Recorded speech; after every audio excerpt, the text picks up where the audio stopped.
Good space time, y'all. In this episode, we spoke to Jelena, product market manager at Informal Systems, one of the core developers of Cosmos. This time, the conversation went a bit wild, discussing everything from interchain security and the value of Atom to revolution and the human nature. A lot of perspectives to dig into, and I hope everyone enjoys it. Product management, marketing, biz dev, communication, and I think that validators are very similar here. In our ecosystem, we talk a lot about governance, coordination, and I think people just forget there's a very human element to all this. It's more about investigating the self to be a better person to help those around you versus tool for manipulation, I think. Kind of like what mass advertising did with Freudian thought. Stars are not for humans. Facebook and Google and others of censorship, of content, and also manipulation of what you see as the end user. Now it's very fashionable to say that there's a layer zero, and that's the community. Last revolution has not turned out to be so beautiful. I think it's actually quite ugly. The old world is dying. The new world struggles to be born. Now is the time of monsters. Before we rock it off into our next episode, here are some news from the sponsor of this episode, Cyber. The bootloader network Bostrom is launched and has grown to over 500 daily active citizens. The data oracle has grown to over 10,000 cyberlinks, and the current main focus of the development is the upcoming drop. Hey everybody, welcome to a new episode of Citizen Cosmos, and today we have Jelena with us from Informal Systems, who is taking care of all the product marketing efforts. I hope I got it right, Jelena. Hey, welcome. Hey Sergey, thank you so much for having me. Excited to be here. I've been listening to your show for couple of years now, so it's nice to be. No, that's a lie. I like the sweet lies, though. Ever since I joined, I'm joking. I'm kidding. Since I joined Cosmos, Citizen Cosmos. I mean, it's a good name. It's a good brand. This was one of the first places. Yeah, I think I started to listen to people's voices and see what they were all about. And nice. To be honest, that's very flattering and a great compliment. Thank you for that, because that's what we strive to try to bring people and to get them to understand who are the people behind Cosmos, like yourself. So we're going to try and this is actually my first question to you. So I could do a better intro for you, but I don't want to. I want you to explain, because when I look at the information about you online, you were a community manager at Dfinity. Then now you're taking care of all the product marketing efforts and Informal Systems. If you look at your Twitter, there is a lot of political, not political things. And if you read about you, so the first question is, who is Jelena? What does she do, and where is she going? Where is she heading? Where is what's the goal? Yeah, what's the target? No, it's a little bit all over the place, isn't it? Let me kind of I'll introduce myself and maybe take it back to probably university when I first, discovered Bitcoin, fell down the rabbit hole.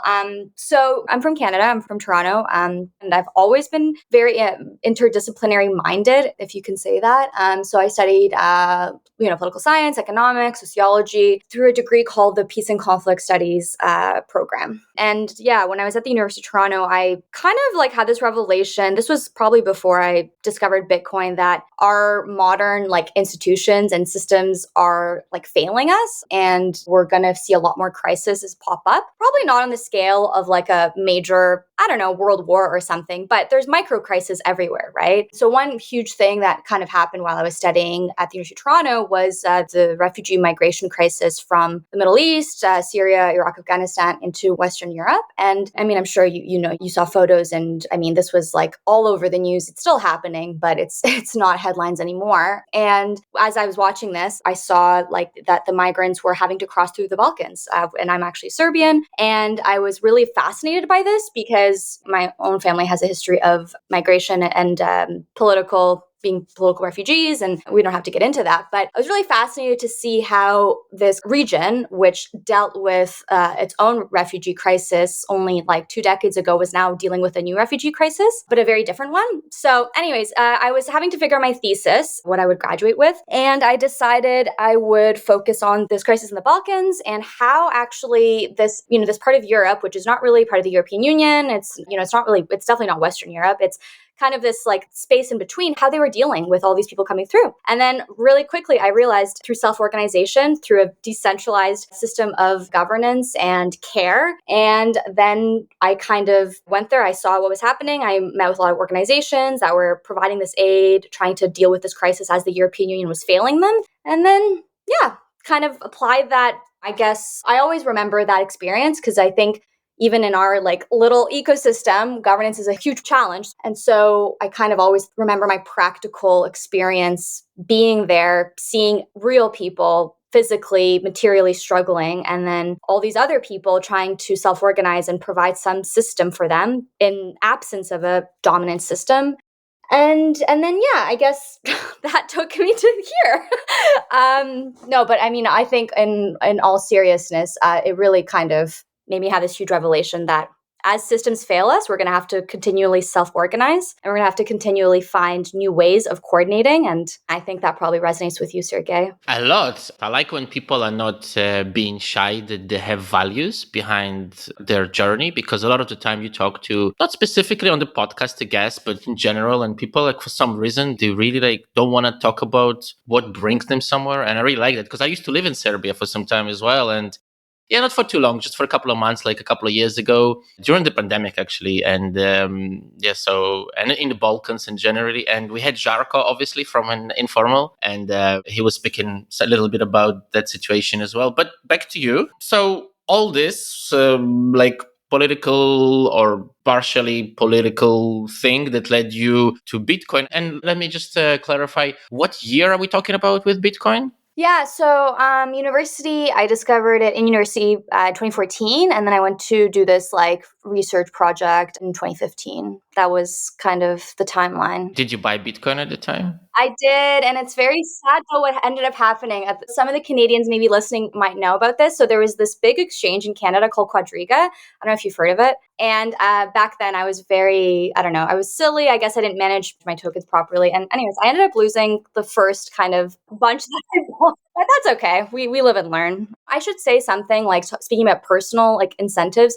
I never got into this when I discovered Bitcoin. Maybe again I was a little bit naive or something, but I never actually thought of it as like something that could make money or like even wealth. I always thought, oh, it's just really like useful. It's practical. It's this thing that can protect you if you're a dissident. It's this thing that can protect you if you're fleeing persecution. I'm going to buy it not because I'm in that political situation myself. I mean, I grew up relatively quite safe, but I'm going to buy it to see how it works, like, you know, what a wallet is. You know, I was just interested to like use the thing. But I never thought, oh, I'm going to hodl it and like as some sort of like asset. Maybe I should have. I don't know. It was always this thing that I was like kind of loose with, I guess. But obviously I know better now. I can imagine telling this story to your grandkids, or me telling this to my grandkids. I could never imagine myself Oh my owning a God. digital ape, you know, like one of those.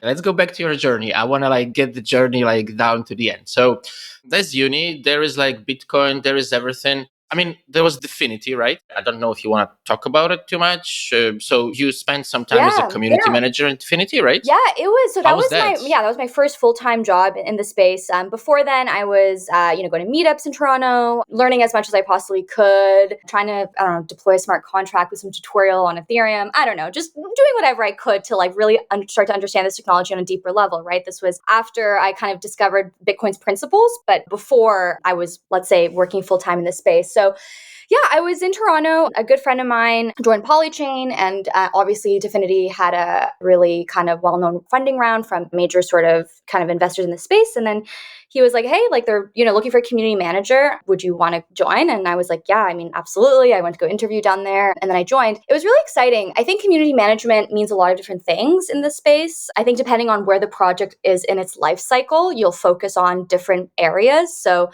at that time, obviously, Dfinity was pre-launch, just raised a major round.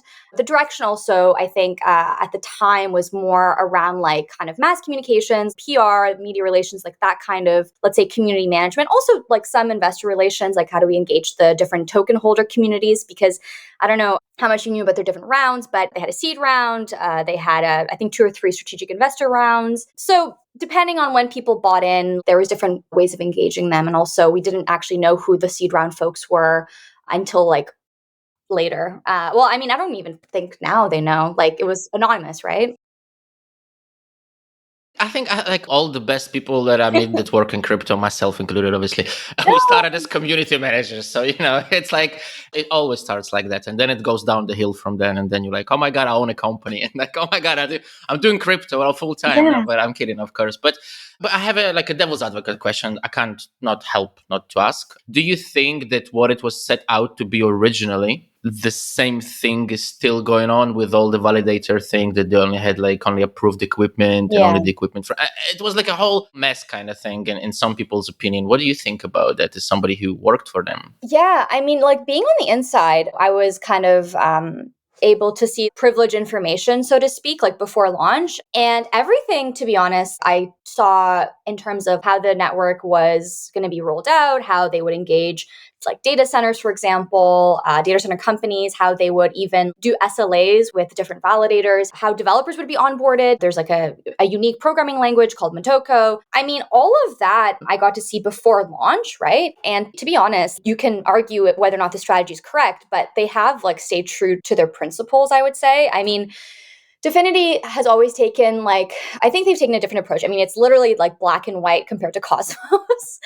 I mean, it's completely opposite, but they're a lot more. I mean, I think they take a lot more inspiration from like the Silicon Valley playbook, right? I remember the founder, he would always talk about like blitz scaling, which I always found to be an interesting term because it has like wartime connotations, but it's like the Reid Hoffman like thing, right? And so anyways, his whole strategy was like hire fast, scale quickly, hire the top talent, pay them Google competitive rates type of thing. And I mean, yeah, like the team itself is definitely like one of the strongest in the space from like expertise perspective. So I think a lot of people expected like Dfinity to follow the same kind of trajectory as like other project launch. I mean, you always see a dip like in the beginning, right? But I think they expected the token price to be somewhat steady. And of course, there was like a massive, massive fluctuation between the close to the top and like what it is now. But again, like it's a long-term project.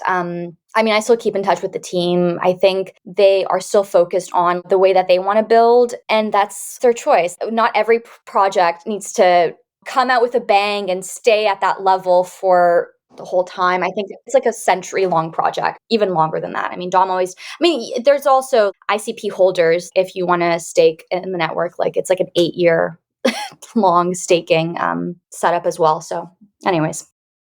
Definitely. I think if I'm not mistaken, it's like one of the made safe is probably like the longest, where they still building something and eventually they probably will one day, hopefully. And with Dfinity, it was waiting for so many years. And then I think that was like the main shock. But I agree with you. This is the beauty of decentralization. Each team has their own like approach, and you have a choice as a potential token holder. You see in advance what you're gonna get. As with Oppose, nobody's telling you this is what you're gonna get, and then somebody's lying to you. That you see already where you're getting. I totally agree here. But on a slightly like different question, what's your opinion on approach of a lot of networks when they attract the initial set of validators?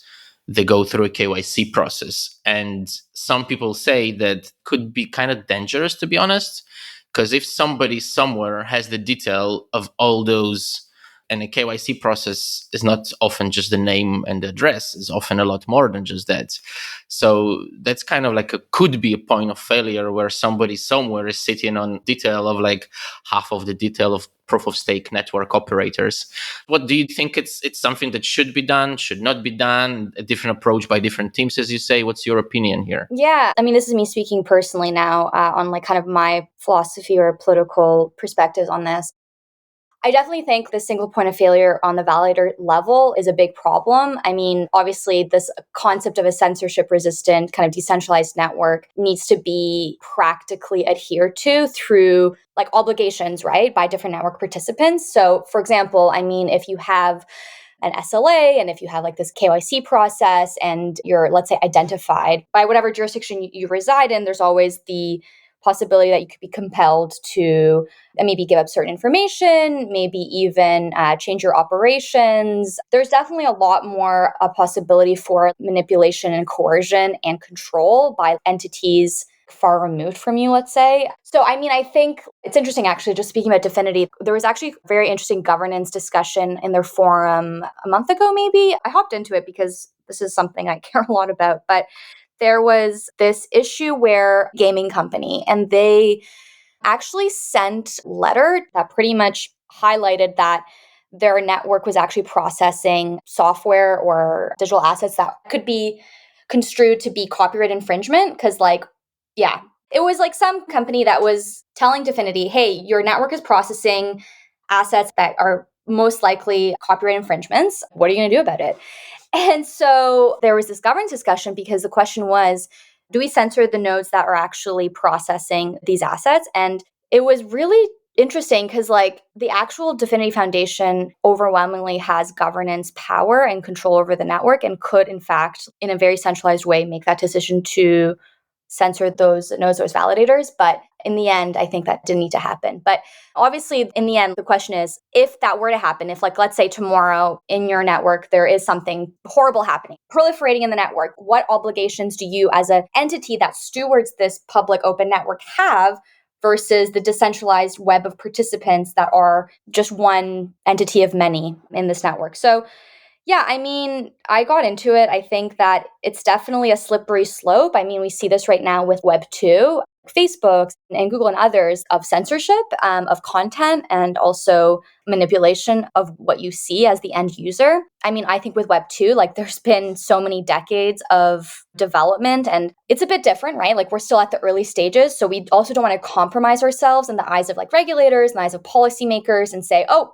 this is going to be like anarchy. But at the same time, we also do want to prevent the things I think we're seeing in Web 2 right now happen in Web 3, which is a very few number of companies that are centralized with very small set of decision makers on their board or whatever, making these decisions to kind of override the will of the majority, I would say. I mean, it's complicated because I think we see now happening, but at the same time, you don't want to, like, shoot yourself in the foot, let really bad things happen before we've even been proven in the market as, like, a technology that will be here to stay forever. At the time of recording this, which is today, what, the 11th of February, I hope it's not a secret, there has been quite a lot of discussion on Twitter recently from Jay. I'm not sure how to pronounce Jay's name. And him pointed out that the ICF didn't publish reports for a while. Is that what you're like? Does that have any reference to the Dfinity Foundation of what you're talking about? Do you think it's a good thing, a bad thing? Is Jay right? Should there be, like, more?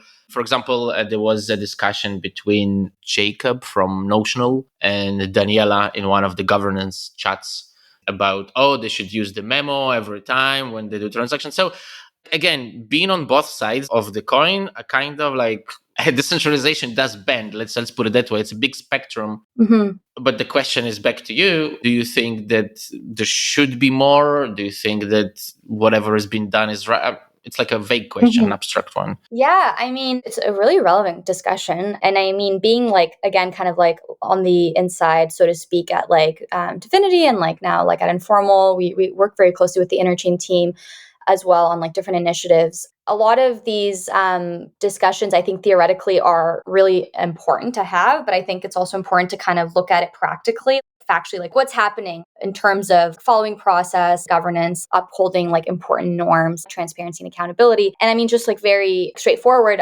what Daniela said was very correct. Right now, there's just been so much work being done at the ICF to just reorganize and rebuild processes around the grants, around just like, even things related to compliance, that also in terms of, like, how the ICF works with other teams, because I think the ICF, like, holds obviously an important position in this ecosystem. So making sure that teams working with the ICF are adequately supported in terms of not just resources through funding, but also through manpower, and making sure that work happens collaboratively. We actually published a blog post at Informal around, like, our workflow and how we do work at Informal in terms of negotiations and, like, something called the customer performer relationship. It's all very much in the spirit of, like, Informal, which is like a cooperative, but we're trying to take that as well to other entities in Cosmos because it's definitely been a challenge historically. So this funding thing and posting blogs, post on, like, where resources go to, I think is unfortunately just probably something that hasn't happened, not because of malice or, like, malintent, but because of literally just, like, human energy that hasn't been able to be dedicated towards this type of thing. Energy is resources, Yeah, right? that's So, true. I don't know. nah, come on. I'm just being like, again, devil's advocate here, but to be honest, like in my experience, we worked with the ICF and actually it was very pleasant, and our contact with them has always been up to speed, up to date. I don't know what's the right like expression to use here. It will be interesting to see how it evolves because, like I say, I have been on both sides of the medal here of the story, and let's see how it. I'm pretty sure though that it's something that is just needs more, like you say, manpower. That just needs more people. I can imagine like the responsibility that the guys at the ICF feel handling such a huge amounts of funds, to be honest, and like it is a lot. Big responsibility.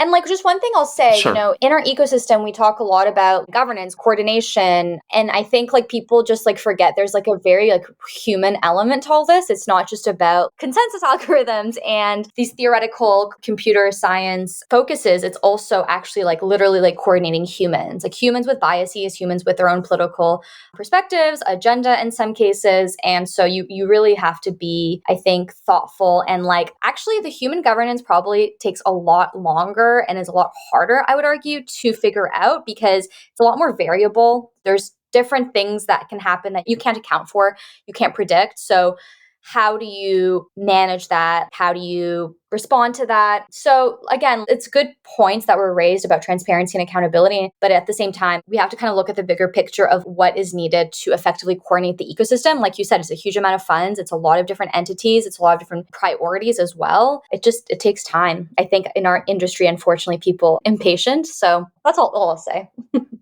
It is a very quick industry in terms of, I think I've never in my life, I'm not that old, I'm not that young though, and I don't think I've ever experienced anything that's quicker. Not because it's just 24/7, everything happens like such a great, but you're definitely right. And it's became very like about community and about governance. It's became now very fashionable to call because of up to the layer 1, layer 2, and now it's very fashionable to say that there's a layer 0 and that's the community and not anything Yeah. else. So we have like all the L1s, but below that you have to sort out the main layer. But anyways, let's go to informal. I've always been personally quite interested in the role of informal, first because, well, I guess one of the founders of Cosmos is the head of the organization, obviously Ethan. And then I've been in contact with a lot of people from Informal and a lot of the work that, for example, the Jarkoda, that fascinates me. That was like probably one of my favorite episodes for sure. I really love talking to him. But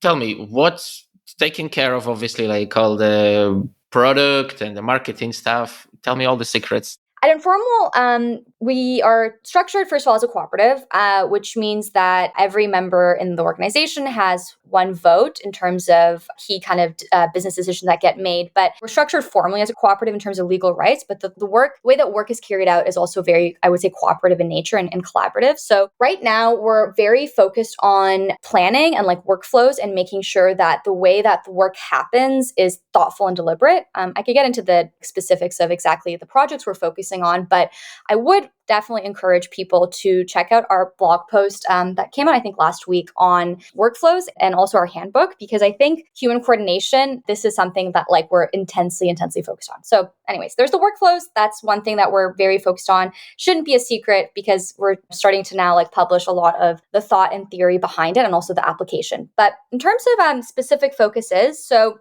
right now, there's different teams, different projects. We're still working on, obviously, Hermes, improving the relayer. It is the most widely adopted relayer in terms of functionality, user experience, fun things like that. But we're also now focusing on actually figuring out the relayer operations side of the business. So how to make it sustainable, how to even like think about the relayer operations part of the business as like maybe its own. There are dependencies in the ecosystem for sure that will influence kind of how we're going to be productizing our relayer operations, something like the IBC DAO, which is probably going to be shared more widely in the coming weeks. But relayer operations is interesting and informal because not only are we building the relayer itself, Hermes, but we're also actually running it through Cephalopod, our validator.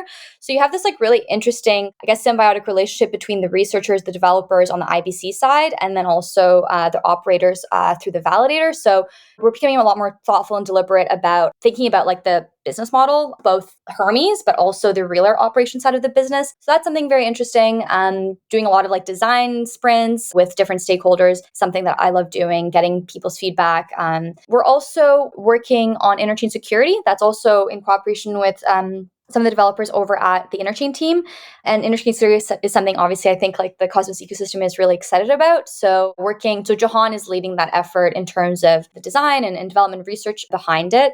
And I've been supporting him in reaching out to different stakeholders that will like be kind of leveraging interesting security in one shape or form. So obviously the validator community is important to us, talking to prospective consumer chains that might join us. And then just generally, I think educating the Atom holder community and the Cosmos community about what this entails. So those are kind of two things happening. But I mean, beyond that, there's obviously the verification work that we're doing around Apalache, also through the audit business. So we've been working with a number of projects, including Agoric, Injective, and others, to actually audit their code, use a lot of the verification tools like Apalache and methods within the audits to uncover kind of bugs. And we had this t-shirt I designed in December. It was like, in blockchain we trust, but trust was like scribbled out and it was like verify. That's something we're always thinking about, right? We can't be passive actors with like the systems and protocols we interact with. It has to be very deliberate, sort of trust forming process. And usually you need to verify to get to some level of trust. So What personally, which out of these features you named so many, what personally excites you the most? Oh, that's funny. It's like having to choose your favorite kid or something. Everybody has a I favorite know, kid. Come right? on, surely. You're right. To be honest, like interchain security most fascinates me. I think there's just still so many, I think there's like still like questions around like which version are we going to launch with? What are trade-offs? How do we properly communicate this? How do we also like mitigate any sorts of risks once this thing goes live? I mean, there's a lot of different stakeholders involved. And I think that to me is always something that fascinates me because you have to like manage different like interests. So I would say like interchain security is definitely something I'm interested in. And also like, if I'm being honest, like as an Atom holder, I'm just very excited to see the Cosmos Hub also just develop. Like this year is going to be absolutely critical for the Cosmos Hub in terms of its value proposition sort of being realized, value accrual to the Atom, things like this, I think is something that the community is ready for. And energy and security is like one step in that direction. But like I said, there's other initiatives happening and yeah. Let's touch on that a little bit more. You said like the value proposition of the Atom or the Cosmos Hub, and the conversation about this has been since like way before the mainnet was launched, and it's been always spoken and talked about. What's your personal vision for maybe not even as informal systems, maybe like as how do you see Cosmos Hub? I've been following the Cosmos project like before launch. It's funny that most people don't realize, I guess, how first to market like the Cosmos Hub was in terms of its validator set, for example, in terms of even its like token like economics, like the fact that like even the token distribution itself was like pretty decentralized. There was like an open sale with like a cap. There wasn't any of these like preferential, let's say, treatments to investors. It was always like very thoughtfully decentralized and like somewhat, transparent and thoughtful in its like governance formation. I think like a lot of that thoughtful, deliberate sort of ethics, I guess, towards like development, I think are still happening today. So what that means for the hub in like 3 years or whatever is that it'll remain, in my opinion, the most secure place from which to like experiment and do development on. I think partially that is because of the robust kind of nature of the validator set itself. I think that's because a lot of the development around the protocol and the SDK and things like this happen for now. I mean, I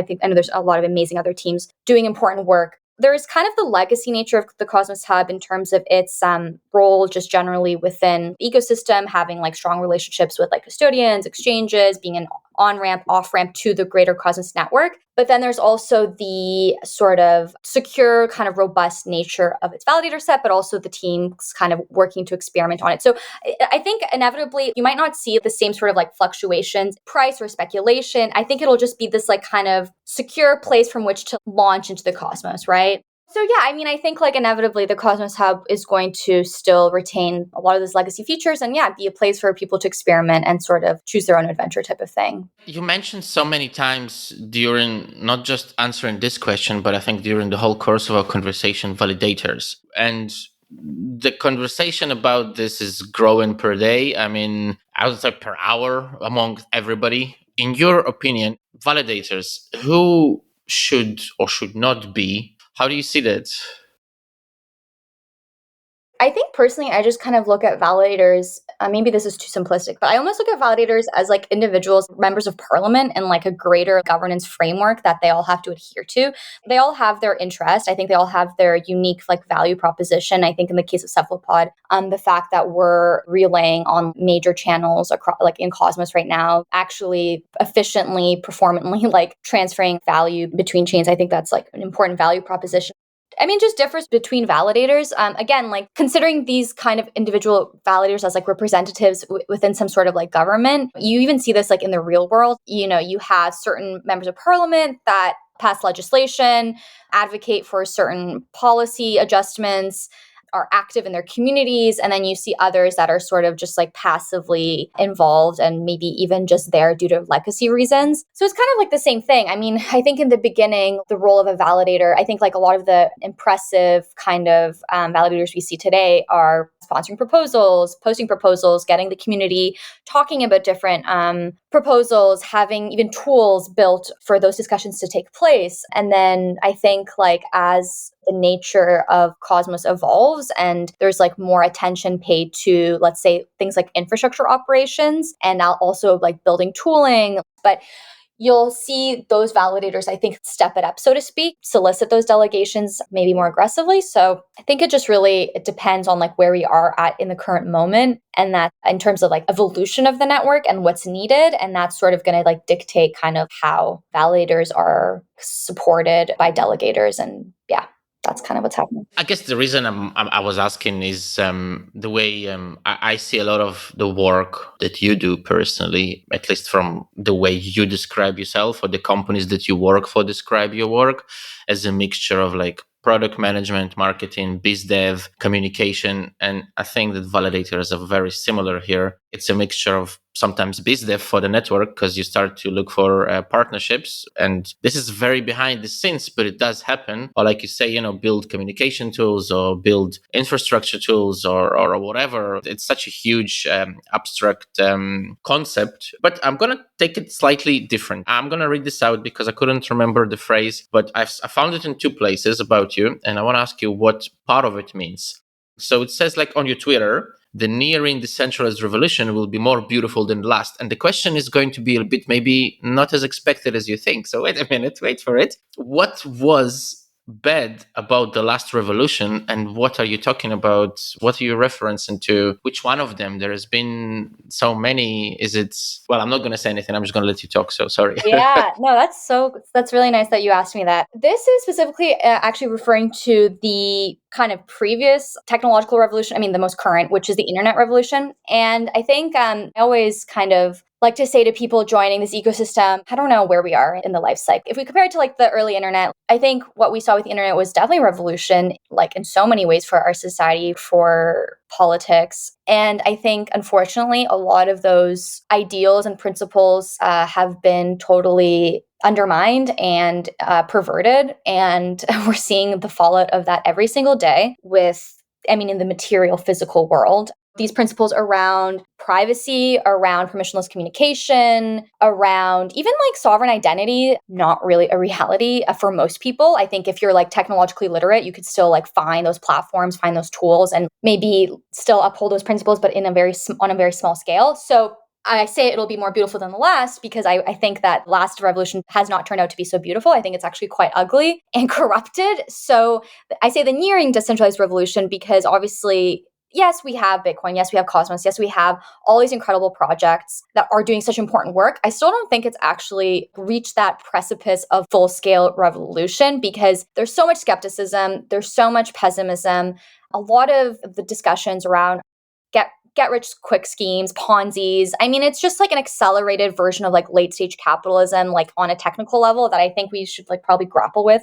So I think if this technology does actually empower and become beautiful, it will look very different than what we have today, which is probably going to be around actually impacting real local communities, impacting real political systems, also empowering like existing community leaders that don't even know anything about blockchain or cryptocurrency to like do their job more effectively, whether that's launching some small scale campaign in like a very war torn, oppressive part of the world, whether it's many different problems in the world that this technology could apply to. So yeah, I mean, I say it'll be more beautiful than the last because I think that, yeah, the previous one in conclusion was, yeah, very ugly. And then it's not here yet. So I say it's nearing because it's hasn't happened yet.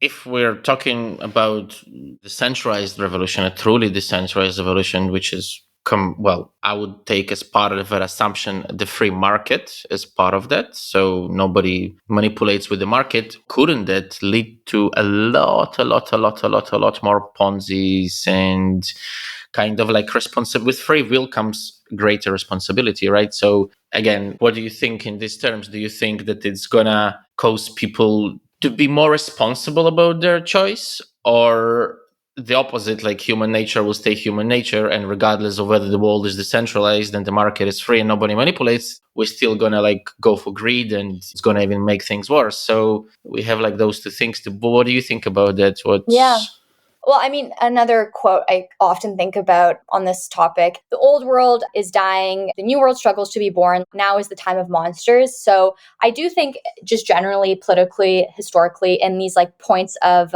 transition, you get a lot of bad actors, a lot of Ponzi's, a lot of corruption, a lot of fraud, a lot of like criminal activity. And I think like ultimately, if the next phase of our society or system is more beautiful, we have to like equally, I guess, address those monsters to some degree, with stories and with visions that are just more beautiful than it's hard because I like, depending on your personal opinions on like human nature and like psychology, potentially the short term is like more attractive, or people are survivalists and they will just do what they have to do in times of chaos to survive. And I think it goes a lot with what you mentioned 5-10 minutes ago about trust and verifying, and a lot of the information we possess today as a society, as not nation, but as humanity, as a living organism, maybe even like go further than that, is not really verifiable. I think was it Arthur Clarke who said that stars are not for humans, right? That like meaning that we're not ready in terms of our like internal beauty, right? If to carry on with your analogy, to kind of like evolve, but let's hope he was wrong. He didn't have blockchain.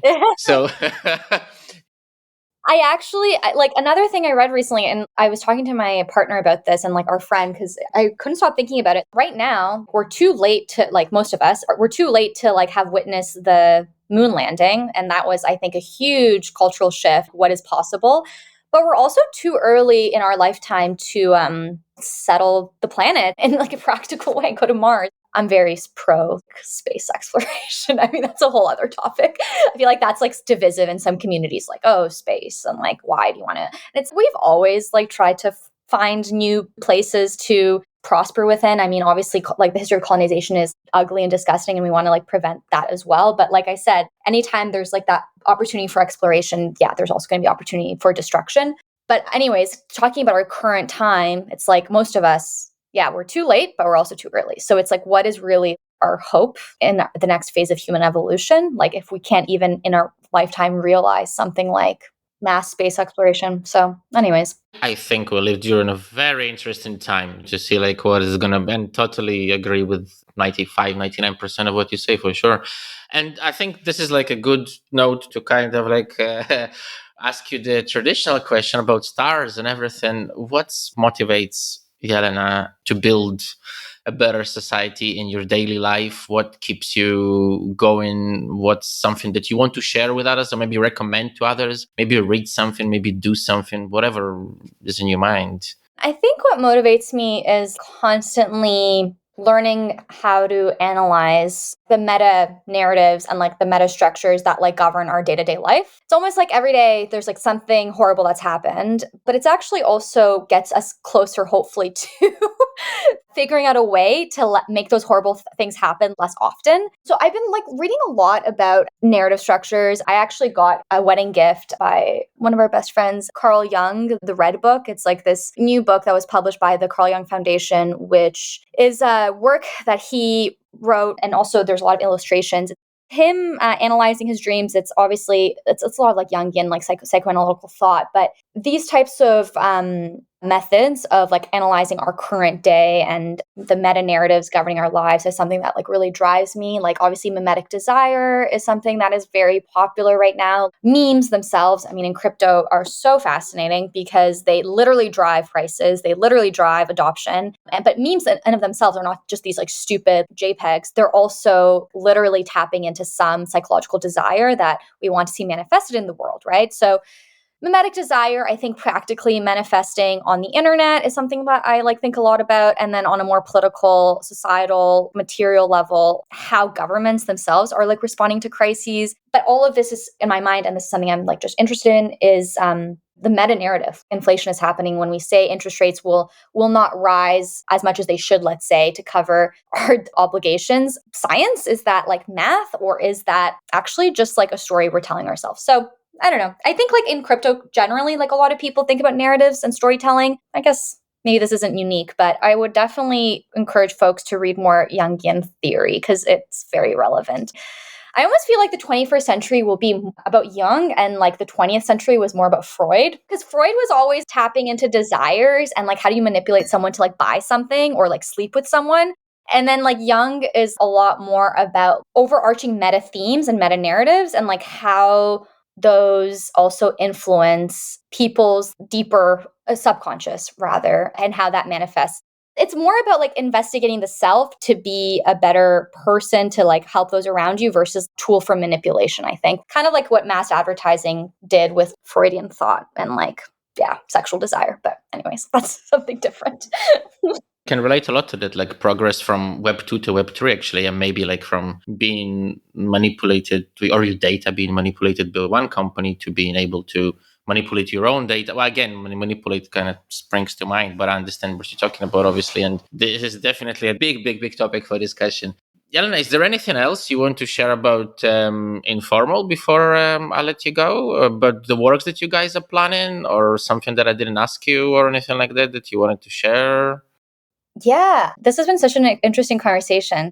Just, I want to thank you. Like, I appreciate your thoughtful questions, especially about like some of the things maybe like I've said, because I think a lot of the times people don't really, I don't know, follow up or something. So thank you for being a thoughtful partner in this conversation. But I don't know, for informal, I mean, we're hiring, we're organizing. I'll plug like the work, my team that we're doing in case folks are listening and interested in joining us. So I'm building out like the marketing design capacity of Informal. There's going to be a lot more user-facing front ends being developed, a lot more thought on like productizing, packaging the software we're building. So I've recently hired 2 designers to join the team, one visual designer, one UX engineer designer. It's been really exciting getting to work with them. We'll definitely need like more support around those functions in the future. We're hiring a lot across all the teams, not just marketing design. We're also eventually business development, the research team, the engineering team. We're developing we're going to be focusing more on developing local currency applications, local money around